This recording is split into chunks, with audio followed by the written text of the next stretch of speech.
take. I don't feel good and my body starts to shake. I fell in love with a girl I haven't seen her met so far.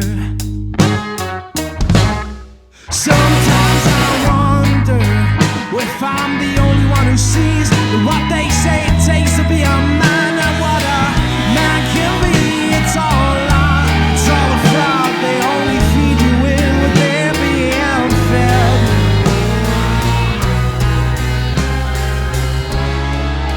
Sometimes I still feel it's all so dull. So why don't Right, today we are at the Kumho Drift Team's headquarters. Now let's go and check this out. This is where some of the best drift cars in Australia have been made or are still being in the making. So let's go and check some of them out, and we're going to have an interview with Matt Harvey himself today. Right, so I've gone and pulled Matt out of his office to come and talk us about the Corolla. Now Matt, this is Matt. Everyone meet Matt Harvey. Hello. This is the first car that I met Matt in, and back then it was sponsored by Vulcan tyres. Then it was the blue and green. Blue and green. Yeah. What engine did you have in then? It was still the Stroker 2. Still the same motor that's in the Silver, so Stroker 2.2 litres. Yep. And how much power was that putting out? That was putting out 400 kilowatts. 400 kilowatts at the wheels or at the engine? At the tyres. At the tyres. 400 kilowatts in a Corolla. That is absolutely mental. Now, I had the pleasure of being a passenger in this thing at Simmons and at Baskerville. And I will say that, like, because where you sit and where the back of the car is, there's not much distance there. And when he throws this thing into the wall, at Baskerville especially, I seriously thought we were going to hit the corner of the back left corner of that thing and start cartwheeling along the wall. He throws it in so early, it's mental, it's terrifying. But I'd like you to take us through all the different stages of development and everything that's gone on with this thing, because it's pretty crazy. Yeah, so when we first started, it was just a stock standard SR20 out of a half car we bought. Did that for a full year until I actually learned how to drive properly. That took me a year. And then we found a 2.2 litre block, jumped on that. That was a Nitto block. And obviously the little SR gearbox wasn't going to hold it, so we put RB25 box behind it, put a Hilux rear end in it, and that went for a couple of events until we blew the RB25 box up pretty early. From then on, we just kept replacing RB25 boxes until we got a hand on a sequential 4-speed gearbox. Crazy difference. It was a handful. No, it's That was the TTI box, 4-speed? Yeah, TTI 4-speed, which is still the same box that we've got in the Sylvia now. Now I remember, I'll just bring the camera back around. I remember there was an incident on a big entry comp on the back straight at Baskerville. Was that with the 25 box or was that with the TTI box? No, that was the RB25 box. That was the 25 box. Now what happened on that, Matt was coming in hot, I reckon about 150 or more k's an hour. Top of fourth. Absolutely screaming the wheels off this thing. And as he's thrown it in for the big entry comp, the tail shaft let go and came through the floor at him. It's actually on YouTube. It's on YouTube, yeah. I'll get that clip because that's pretty incredible.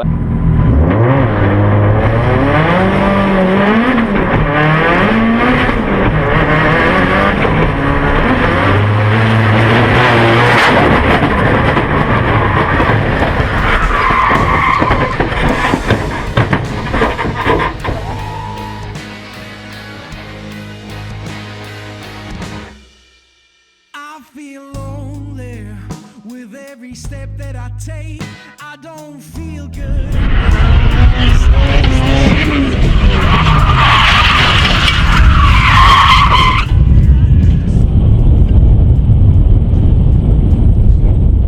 But yeah, that was absolutely mental. Now, talk us through what actually happens at 150 k's an hour when a tail shaft comes through the floor at you. You just brace for impact. Like you think a bomb's gone underneath you, and you go, holy crap, what was that? Yeah. And you're trying to hold on to this thing while the bits are going everywhere. We'd open the back door, but that's been welded shut. Yeah. Oh wow, you can actually still see it. Cool. Look at that. So she's not standing around us anymore. She's hit out with a hammer and Panel beater back into shape and ready to go again. It was split apart. Like there was a whole split all the way down here, and it was just probably up to here. Yeah. Just where it's exploded. Now you've competed all over Australia with this car. What are your biggest highlights or the biggest wins that you've had against? Who were the people that you beat? Like people that obviously there's people you've competed against that you would have looked up to in the drift industry. Yeah. So. That you've probably shown them how to drive in the end. Oh no, I wouldn't say no. Definitely give them a run for their money. Yeah, for sure. Kumho Ty's teammate back in the day. Yep. Beating him was like a dream come true. Who was that? Sorry. That was Michael Truscott. Michael Truscott. Yes. Right. So I looked up to him for. He actually got me into drifting. Yep. I saw him. Went to one event back in Drift Australia. I remember seeing a photo with you and your dad, and you were like a little boy. I was about 8 years old. It was about this high. And you were in front of Michael's car, yep. Getting a photo. And that's when I got hooked to drifting. Yeah, so, cool. From 8 years old. So how old were you when you started drifting? So. And what was your first drift car? Realistically, I started drifting in this, just like for full-on drifting. But I started a year before that in just a front-wheel drive Cordia, which is actually around the corner over here. It's here? Yeah. Let's go and have a look at Matt Harvey's first ever car that he drifted in. Now, I've never seen this. I've never seen this in my life. I'm a little bit excited. That's it. Oh, wow. So you actually drifted a Cordia? I did. Front-wheel drive? Front-wheel drive. That's how. So, okay, this explains why he's learnt how to throw it in like he does. Because, man, this kid can get a car sideways. And right. So pretty much. So it's looking a little bit dilapidated now. Yeah. She's been sitting for about 6 years now. Yep. We blew the head on it. Doing a track day, actually. So this was. Oh, there's the head. Yep, that's the inside. New head. There's pretty much nothing in here at all. No, so there was a little bit of bracing at the back to stiffen it up. Yeah, that was just a harness bar. All right. Yep. So pretty much exactly how it was, except we had 2 seats and a harness, that's it. Cool.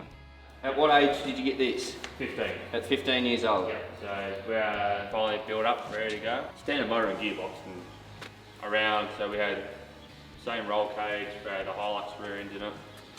4-link, which was pretty much unknown to many people. Yep. So we learned it off Bo Yates, so he has the same setup in his. Or we used to have the same setup in his. Yeah, so we ran KE70s on the Corolla, which was unheard of as well. No. Running 17s, yes. Everyone hated it because all the Corolla boys wanted 14s, maximum size of 15. Otherwise, you got some hate over the internet, but we were trying to get as much grip as possible. We were trying to actually win competitions. That's right. At what age were you when you won your first drift competition? It was the first competition win was 16. So that was against Michael Truscott. Oh, you beat me. I beat Michael Truscott. That was the old surgeon. The old surgeon, wow. So that was my first win and my first ever being the master. Yep. Yeah. Now, for those that don't know, Michael Truscott used to be my boss at the Tyre Solution in Devonport. But Michael, over his career, became a very, very successful drifter. And he was a person that a lot of people looked up to and admired and watched. And for someone at 16 years old in a Corolla up against a seasoned veteran almost, you'd say, for the age that he was at. And then for Matt to come in at 16 years old and beat him in this that's a top effort. That's really well done. Right, now I remember Truscott having a breakdown in his Sylvia and he had to borrow this. He did have to borrow this, yeah. And he couldn't drive it. He struggled. That was a laugh and a half, wasn't it? That was rather entertaining. You used to drive this thing, the transitioning on this thing is so snappy and so fast and precise. It really, as a passenger in this, it hurts. It chunks you into the corner and you feel like you hit a wall when it gets to the lock. And then when Truscott tried to drive it, it's not like the Sylvia where it's smooth in the transition.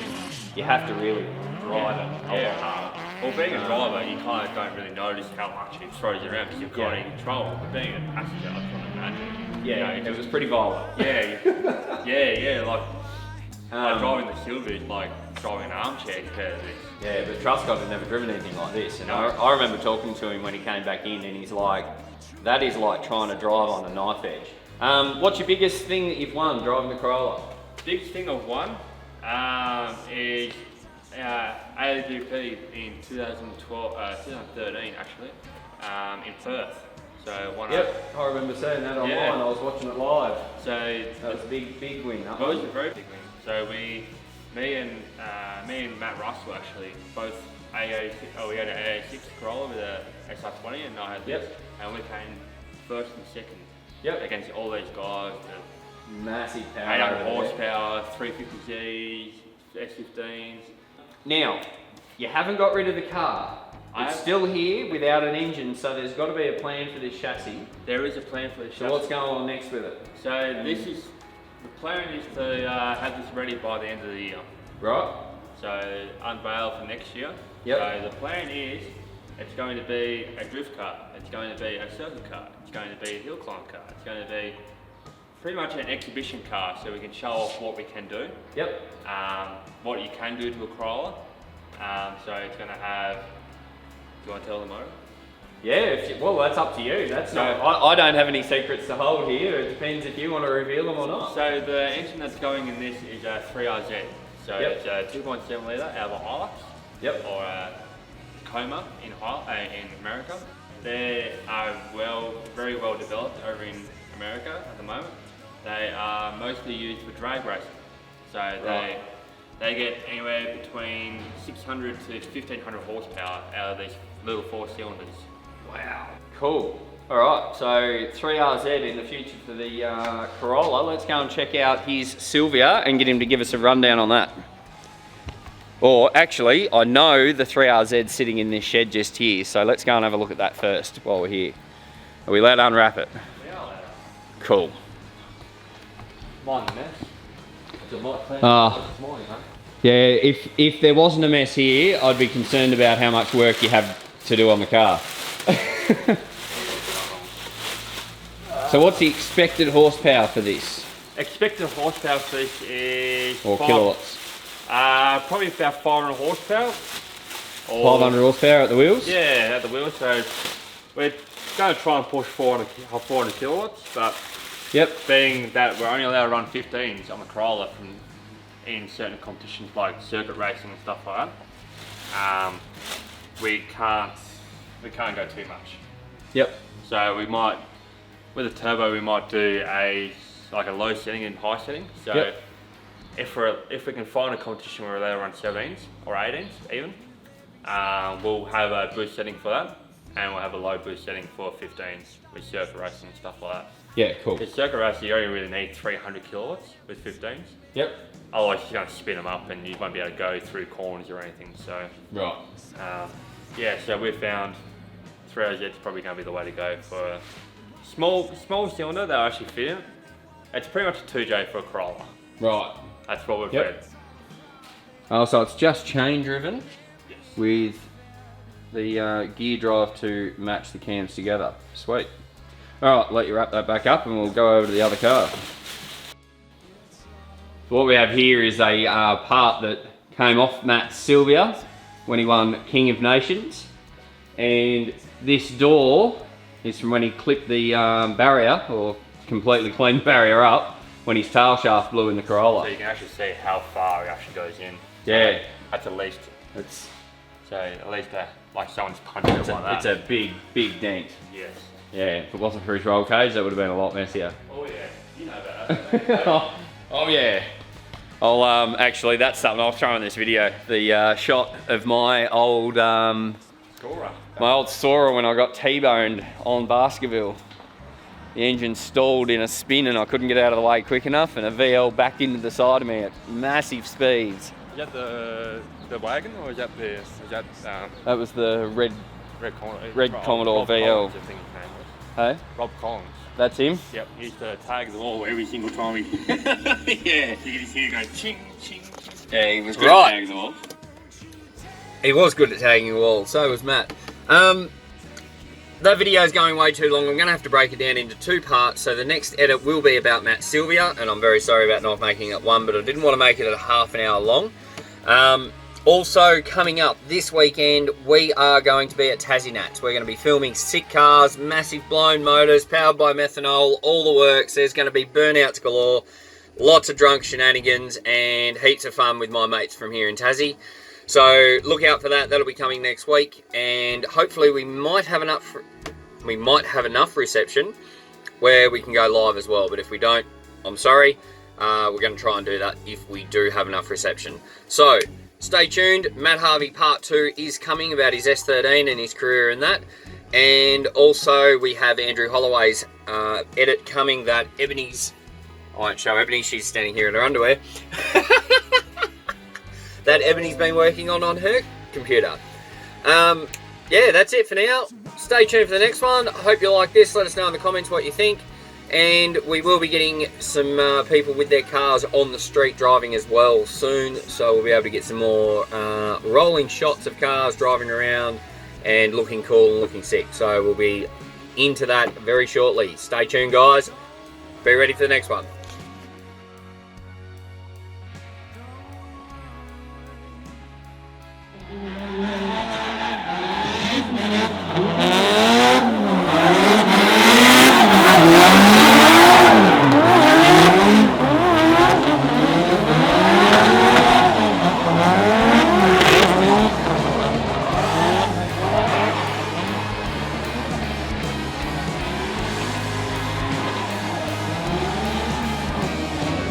Mm-hmm.